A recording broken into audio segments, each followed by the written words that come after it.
The reflective practice icon was developed to acknowledge all the things that we as therapists are holding in our minds. The maze of history, interactions, and reactions that we navigate along with our awareness of our own personal and cultural biases, and all the knowledge that we need to have to work effectively with young children and families who've been through traumatic experiences. There are two aspects of reflective practice fidelity. The first aspect involves slowing down and going inward. We recognize that unlike the icon, we don't just have heads, we have bodies, and our body-based reactions, our stress response, affects our ability to be present and to think clearly. When we as therapists are triggered, our executive functioning may be impaired, and we may respond with typical stress response patterns. Fight, being at odds, or feeling like we're battling the families we serve.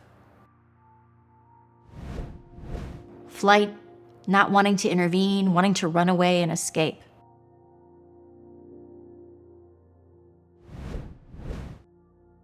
Freeze, not being present, feeling like we're not fully aware of what's going on, or that later on we can't really remember what happened.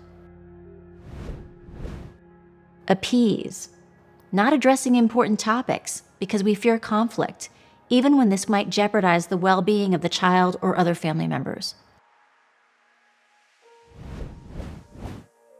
When we're very stressed, we're not typically at our best therapeutically, but we're also human, and when we work in the area of trauma, we're all likely going to get triggered at some point. The work that we do is important and beautiful, but it's also hard to hear about experiences of abuse and violence. This is why we need to be kind to ourselves and strive to be aware of our emotional reactions. We want to be able to reflect before we respond. A core aspect of our reflective practice fidelity stance is that we strive to be regulated and integrated. When we pause, we might ask ourselves, where was I in that moment? How was I feeling? Why might I be feeling this way? How did this affect the way that I responded to the family? What do I need to be able to show up in a different, more therapeutic way? What might I want to do or say next time? Guiding mantras include, when affect is strong, the first affect to regulate is your own. Engage your frontal lobes before intervening. It's not that we're always able to do this, but we certainly aspire to this. As we go inward, it's important that we take the time to think about and address our personal and cultural biases. Social psychology research has shown that when we're angry, we're more likely to see people rather than situations as responsible for a problem.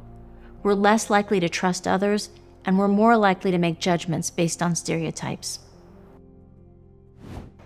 Let's take a moment and think about the implications of this in terms of the care we provide as therapists and as members of a system.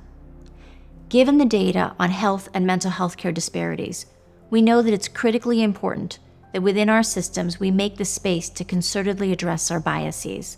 This is a core part of reflective practice fidelity.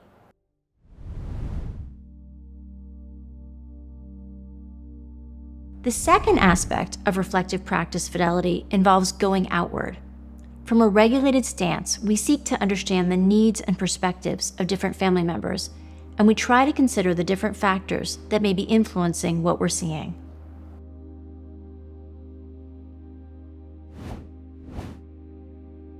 Here are some mantras that guide us. Try to understand the roots and need underlying dysregulated behavior. Do not target for change what you do not yet understand. You do not have to agree with a belief, value, or behavior to have an empathic understanding of its emotional meaning. Balance acceptance with change. These mantras remind me that when I'm in a situation where I hear myself thinking or saying, why on earth would somebody say something like that or do something like that? I want to slow myself down and say, that's a really excellent question. Why would they do that? I want to become curious and hope that I can earn the right to hear their history so that I can gain a better understanding of their motivations. Once they share the story, will likely both realize that their reactions make complete sense given their history. When we understand their reactions are a reasonable response in light of their experiences, we can better support them as they make changes. We'll be able to balance acceptance with change and partner to break intergenerational cycles of trauma. When we're new to working with early childhood trauma, and especially when we hear about difficult experiences that shake our views of the world, we need the support of a reflective supervisor or colleague. Our supervisor helps us become aware of our reactions and process them.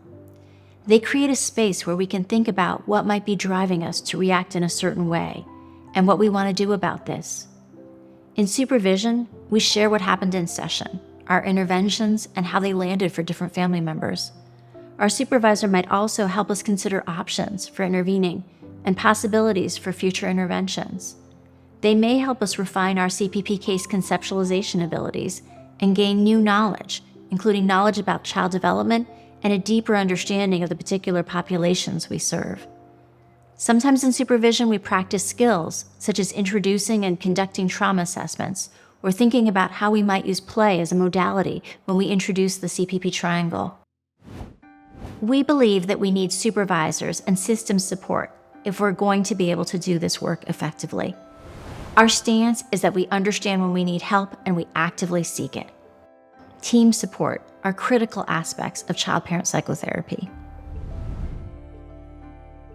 Agencies demonstrate their fidelity to reflective practice by providing time for reflective supervision, by ensuring that supervisors are supported in growing the reflective supervision capacity, by supporting team members in having new learning opportunities where they can gain knowledge and competencies that are foundational to CPP, and by providing opportunities to grow in the area of diversity-informed practice.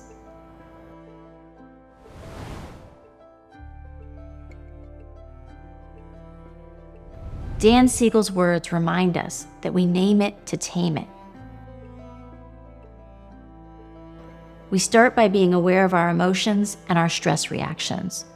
We try to understand and accept ourselves, and then we move from a place of raw emotion to a stance of curiosity so that we seek to understand the perspective of both the parent and the child so that we can support them and their relationship.